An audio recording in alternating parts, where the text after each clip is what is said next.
Now here is one reason for going to types in this way. We can make disjoint copies of types simply by tagging things by distinct elements. 0 and 1 are my favorite example of two distinct elements here. So by taking pairs of pairs, if they're tagged by a 0, they're said to be of the first kind, and if they're tagged by a 1, they're said to be of the second kind. So the disjoint sum of two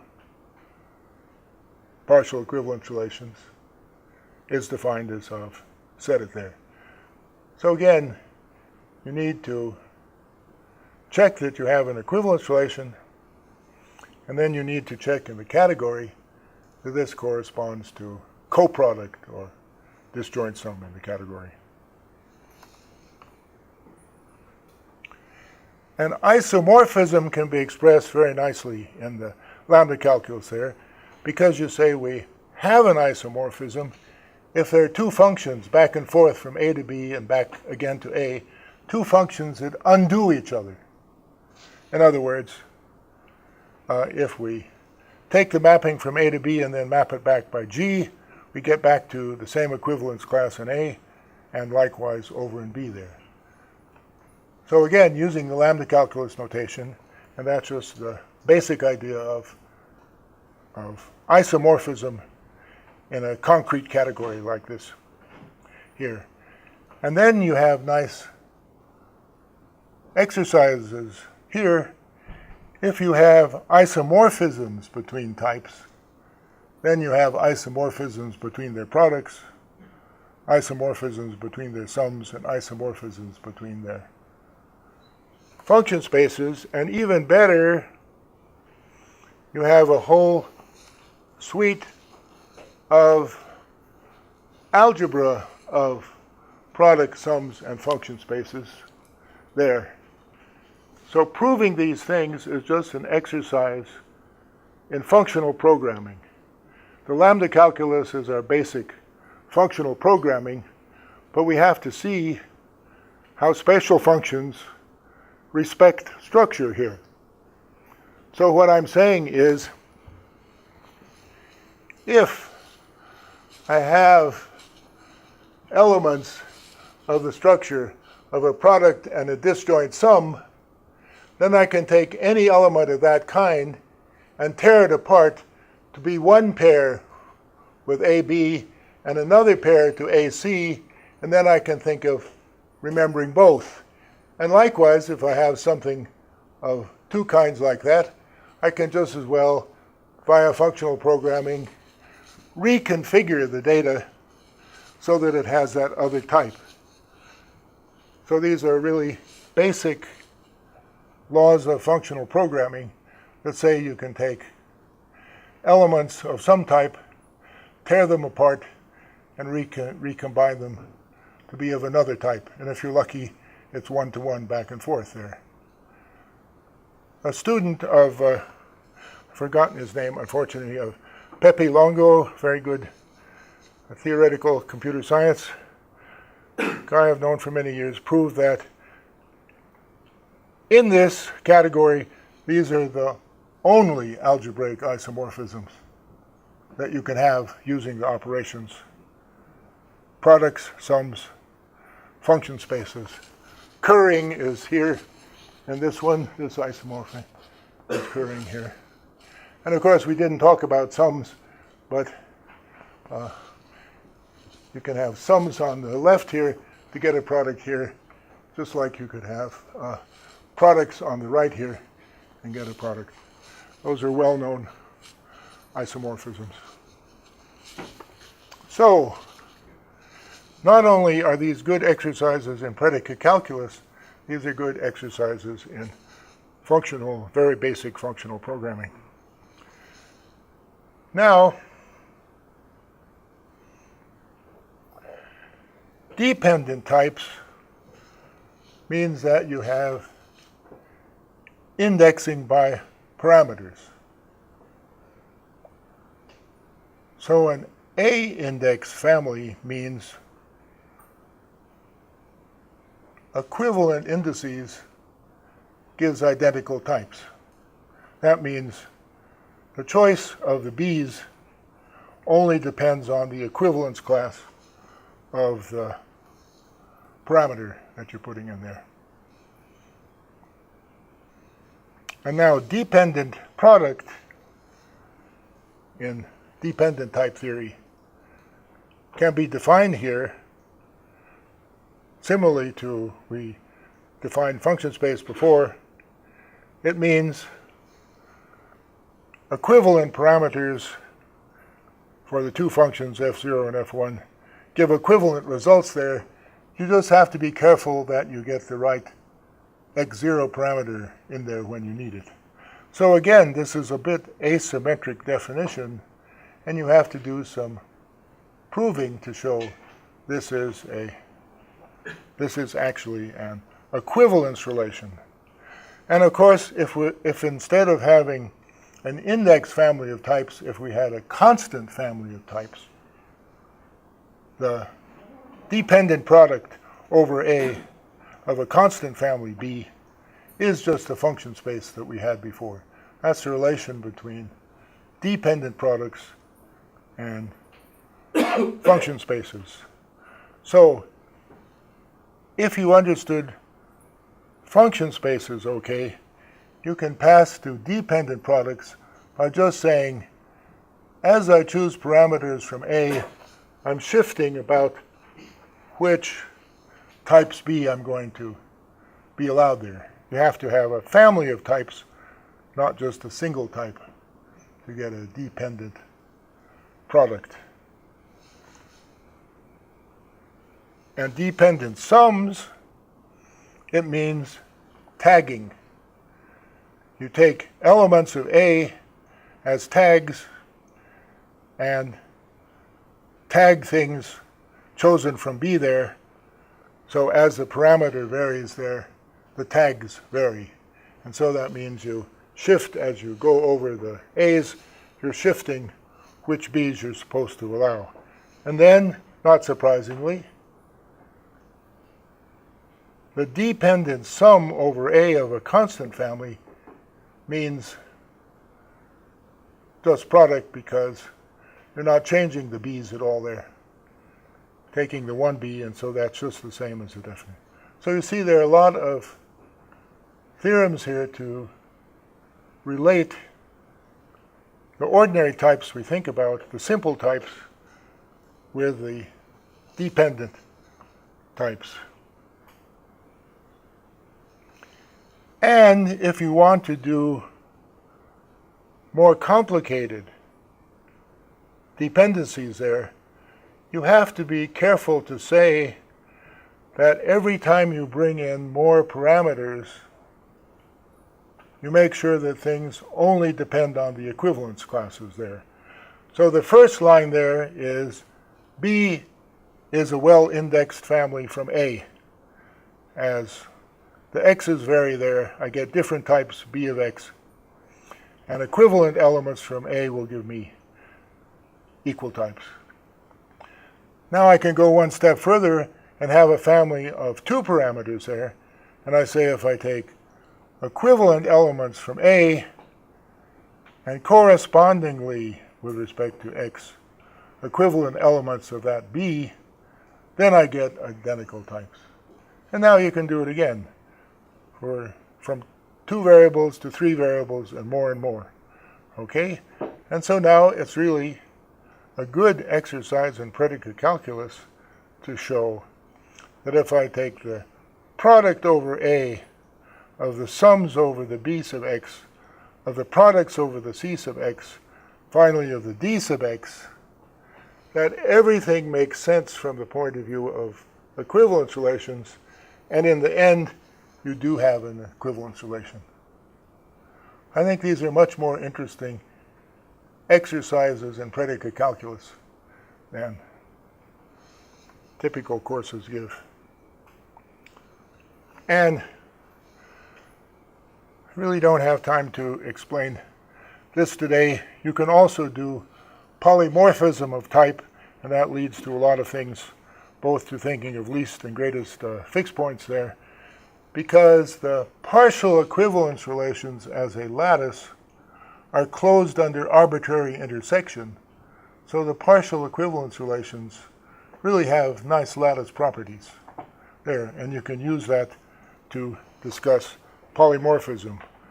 I'm going to skip over that, but I do want to say something about Kleene and Church things here. So Church told Kleene that pure lambda calculus ought to be a basis for arithmetic because, for example, the numeral 3 is that operator which takes an arbitrary function and composes itself with itself 3 times.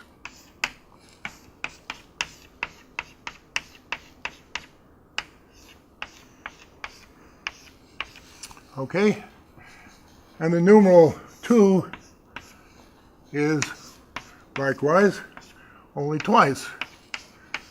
And you can do any number of times.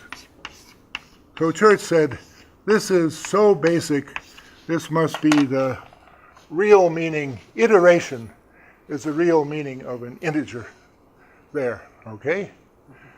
Now in lambda calculus, and I have to leave this for you as an exercise, suppose I take the operator 3 and compose it with the operator 2.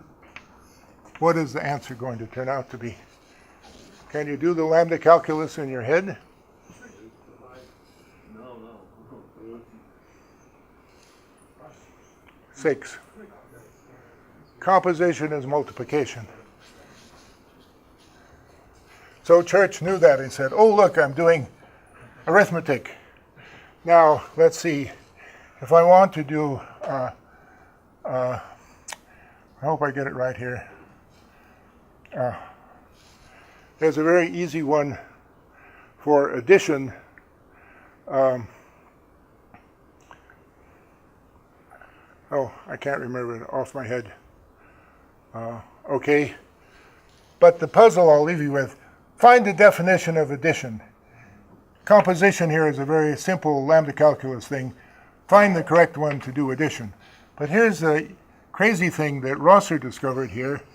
If I take application of one iterator against another,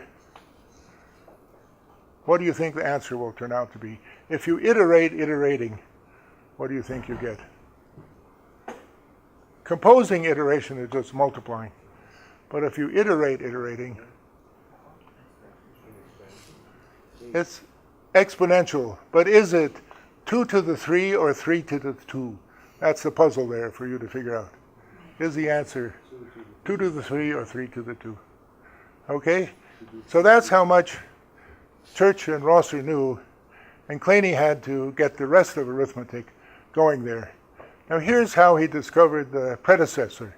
He said, if I start with a pair and make a transformation of the first coordinate, I make a transformation of the first coordinate and remember the second coordinate. And now if I make a transformation of the second coordinate, no, I'm saying it the wrong way. I just have to write them down there. Okay. If you start with 0, 0, and you do, yes. You take the successor on this one and remember that one. No, I'm doing it the wrong way. It's a very easy thing. You transform one and remember the other one, and so there's an offset. And if you just do offsetting n times, you see the predecessor in the thing that you remembered. You have to work on tuples, doing an operation on one of the terms of the tuples, and remembering, so I said it the wrong way. So let's see if I can do it again. Okay, 0, 0, that's good. oh yeah, I transformed this by successor, but I remember this, okay? And now I transfer that by successor, but I remember this, and I transfer that by successor, and I remember that, okay? In the memory column, you have the predecessor. And so, once he went to the dentist, he got his thesis all ready to go.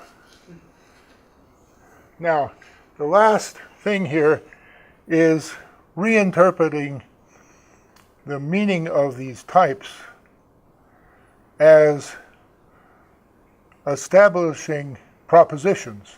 This is the Curry-Howard isomorphism. See, the types form not just a Cartesian closed category, but a much stronger thing because of these quotients that are possible there. It's called a local Cartesian closed category because you can show in categorical terms how quotients take place. So there's much more structure in this category.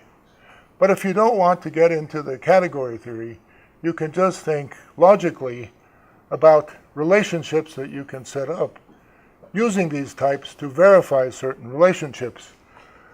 So if P and Q are two types representing, when I assert P, I'm thinking of a certain fact, and assert Q, thinking of a certain fact. So now how do I assert the conjunction? I just find something of type P cross Q. That means I have satisfied P and satisfied Q. Now if you take the disjoint sum of two things, to satisfy P plus Q, you will have had to find an element that either satisfies P or satisfies Q. And the arrow operation, the function space thing there, means whenever you satisfy P, you'll always be able to satisfy Q. If you have something of type P arrows Q, then any element for P is transformed into an element for Q. So that's the meaning of implication. And the pi and sigma of the dependent products and sum are just universal quantification and existential quantification.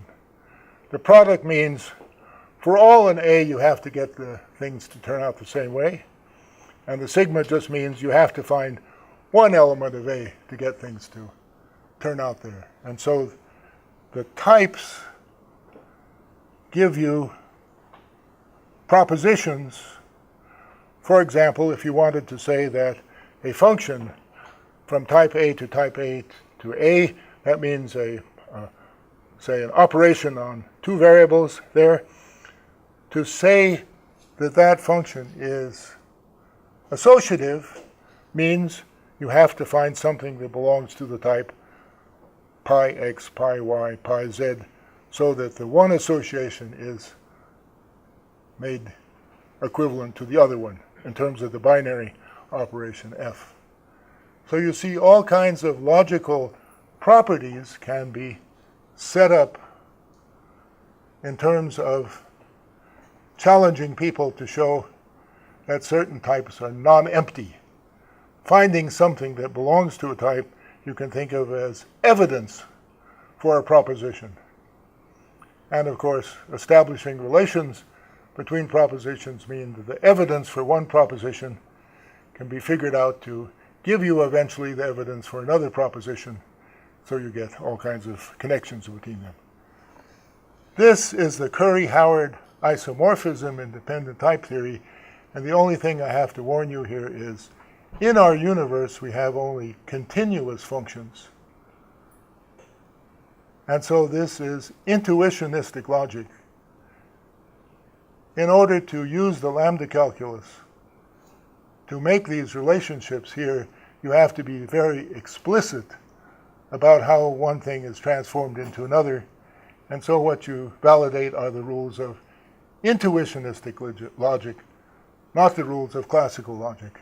That's because negation is really missing here in the sense of the excluded middle, that if you have two things. Of course, you can have negation by using the empty equivalence relation to stand for false, but you can't prove that either P or not P here because we don't have enough continuous functions to make that possible. But it does give you intuitionistic logic. When Per Martin Lerf, who is also an old friend of mine, started setting up his type theory, it all looked very nice, but he's a formalist and he only does it by means of rules and things like that. But then he wrote another paper where instead of typed functions, he used untyped lambda calculus, but then he had all the rules for the types that you need for products and sums and arrows and things like that. And I said, wait a minute, how can you have untyped lambda expressions if you're trying to explain types there? Well, it worked out, and they proved an awful lot of things using proof theory. Those formalists have all kinds of methods of relating different kinds of axiom systems and checking out connections between them there. But I never could understand how it would be possible to do type theory with untyped functions until one day I said, wait a minute, I've known for years about partial equivalence relations. I just have untyped lambda calculus in my universe P of n, but overlaid on this universe are all the quotients of subspaces. So I have one notion of function, but all kinds of distinctions to make by looking at different kinds of quotients of subspaces. And so that models Martin Lerf's dependent type theory. And you can even go on to polymorphism, as I just briefly indicated as well there. So you see, just from the power set of n and its topology, you can get all of those things to flow. So what I hope I can leave you with as a conclusion here, that the elementary structure on the power set of n allows us to study these things about topology and computability and data structures in terms of types. And this isn't the last word of type theory or the last word of type programming or that sort of thing, but it is a model that's very richly structured, which I hope you can use as a laboratory for understanding why things work out. Of course, there can be other models, and people are doing crazy things with homotopy type theory now, which isn't included in this kind of thing. This is extensional type theory.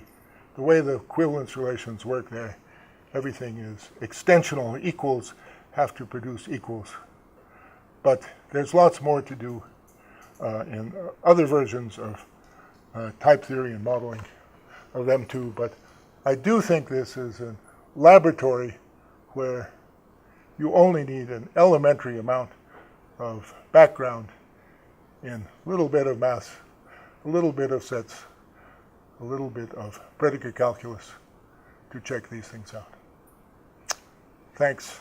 Thank you very much.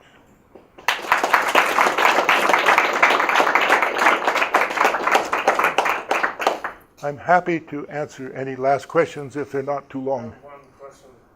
Yes, you haven't asked one yet. According to multiple inheritance.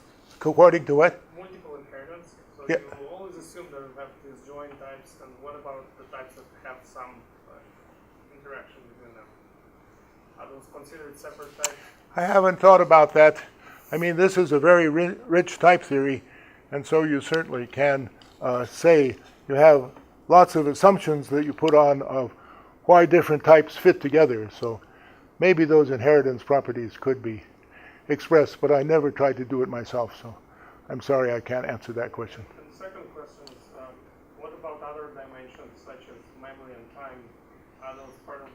Can they be included? Well, I've given you the logic of types there. So you have to invent your assumptions for doing that, yes? You know, just like I know what real numbers are there, but you have to invent other concepts built on top of that to do geometry, okay? So again, for semantics of things there, you have to say, what kind of type structure contains the information that I want to manipulate? And so I've given you all kinds of mechanism for making complicated types, but you have to choose a good type that has the right kind of internal structure that shows what you want to show there. So, I mean, this is what I did show with lambda-calculus is very, very elementary functional programming. But if you want to do programming with memory and store and things like that, you have to build up other types to represent that. But I'm claiming you can do it within this big universe once you put on all the types on top of it. Are there any other interesting models of lambda-calculus than the one presented here, or this is the model? And No. This is just a very rich model, and so I mean, both in Hindley's history and in the Gunther Scott paper that is in the background material, there are other things mentioned there, so there are lots of other ones too. So there are lots of other models. But what I was trying to say here, there's enough structure here to play with so you can get a good feeling about how things ought to work out. That's the thesis I'm trying to put forward here. And then, if I may, you promised that during lunch break that you would mention what Scott topology is. Okay.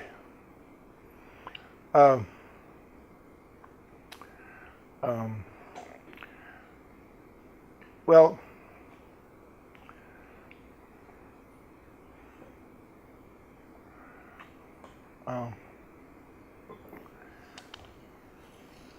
in the picture of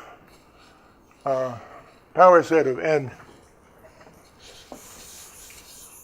there, the topology we're using on power set of n has its open sets, things that look like this. You can have infinitely many of these things here.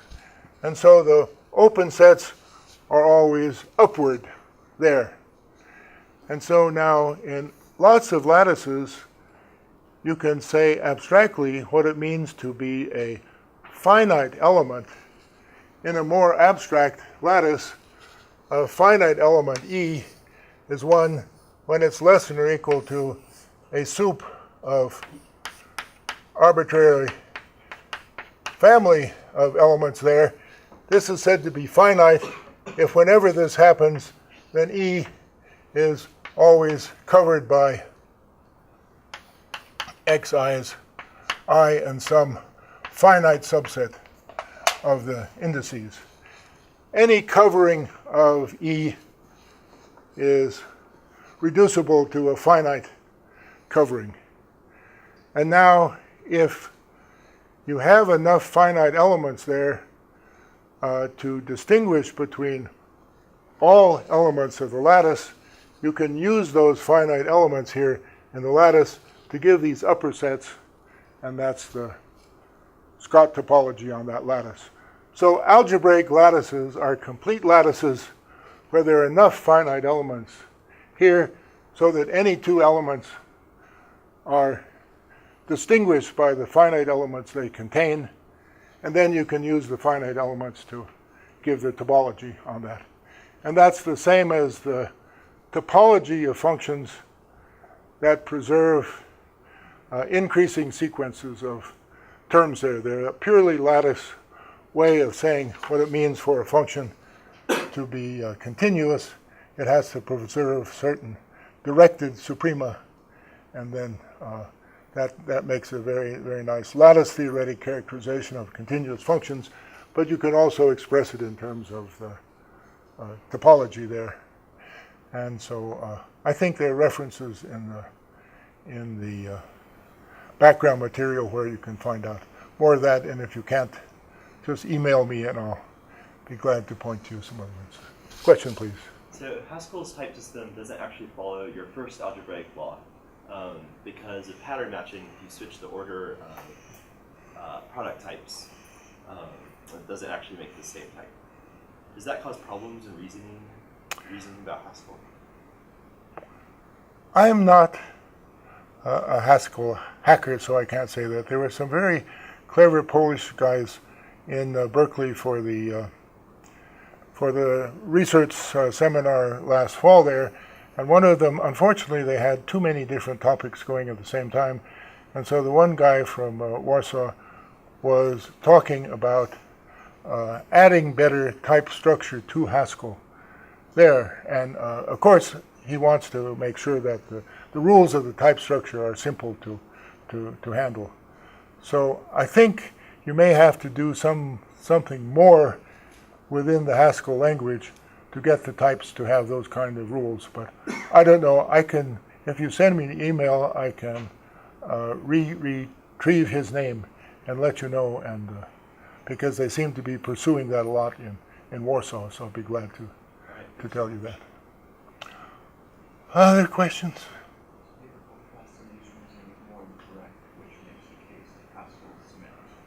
I'll let you Haskellites fight it out.